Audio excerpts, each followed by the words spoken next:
Let's talk now about the options that we have for the summer with the tower. I mean, one option is to keep it in the school if you have somebody who can come in and keep looking after it and keep it going. So maybe you have a nursery program in your school or a daycare program and they might want to take care of it. Or if you had a courtyard that's protected from the public that a parent volunteer could have access to, you could keep the tower going. Other than that, if you're not going to keep it going at the school, you could send the whole tower home with a child that wants to take care of it. That's absolutely possible. It's just that, and in that case, you'd probably want to let it dry out a little bit, not till the plants are dying, but enough that it's a little lighter. And then a few people could lift it into something like a moving van fairly easily and out at the other side, and it can be outside. It doesn't have to be in someone's living room. You could have it in the backyard. Just rotate it every day a little bit so every side gets the sunshine, and a student could look after it at home. If that's not an option, then we might want to shut the tower down for the summer. So let me talk about that next. So if we're going to shut it down, then we need to deal with our worm hotel in the middle here. So as you know, we've got a vermicompost in the center here, and it would be really a shame to let all the worms die and then you have to buy a new batch in the fall. So ideally, we can keep the worms. So there's several options. One is to take the worms out, and I'll show you in a minute how to do that. And you could give them to a student to take home who maybe can't take the whole tower, but they might be happy to run a vermicompost over the summer. You could take it home yourself and look after your worms at home, your little pets. Or the last option is to contact the Ottawa Network for Education, and they can give you a contact for another school, or we can actually come and get the worms and give them to another school where they would be able to look after your worms. And then in the fall, you would get your worms back from this other school that has an ability to look after them over the summer.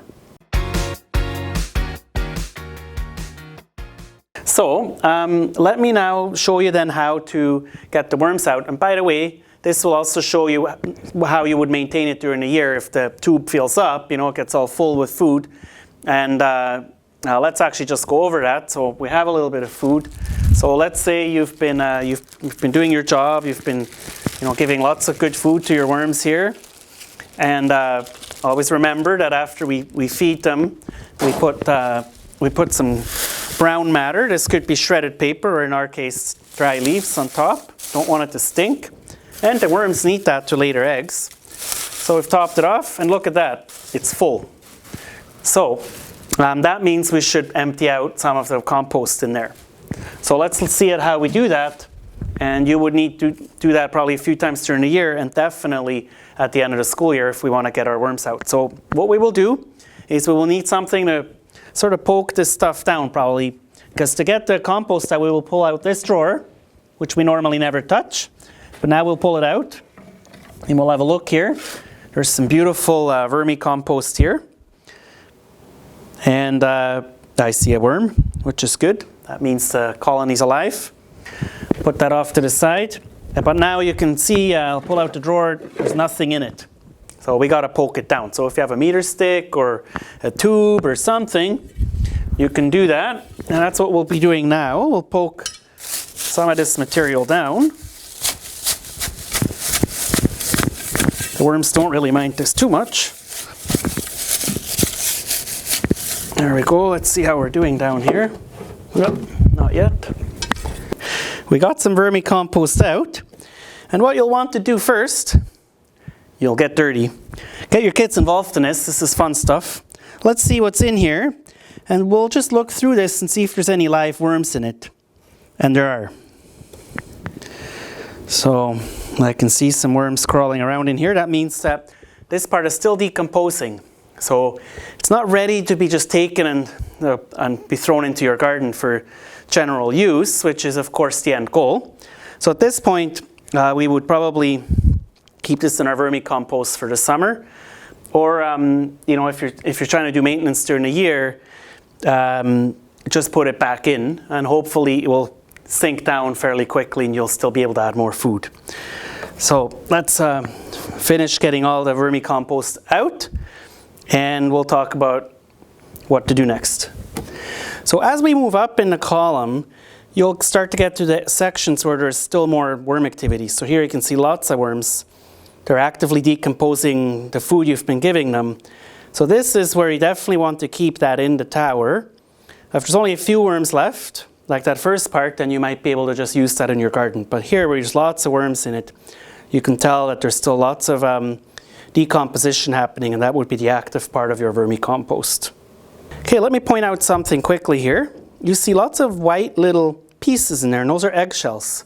That's something that often gets forgotten, but we do need eggshells in there because the worms use the calcium in their gizzards to break down the food. So always remember to add some eggshells here and there. The more finely you can grind them up, the better. So if you have like a mortar to do that, for example, or just get the kids to use some tools to grind down the eggshells. That's a nice little activity, and then you throw in the powder, or they're just fine little pieces as you can.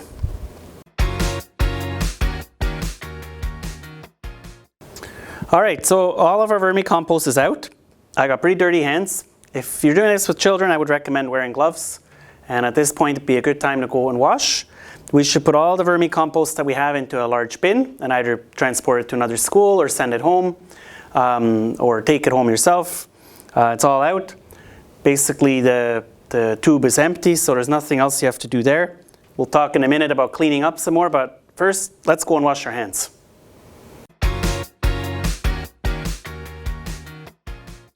Okay, so we do have to do some cleanup, so let me point out a few things. First of all, our tower is on a mat. That's a really good idea if you're in a school where there's carpets, and that will help you limit the mess.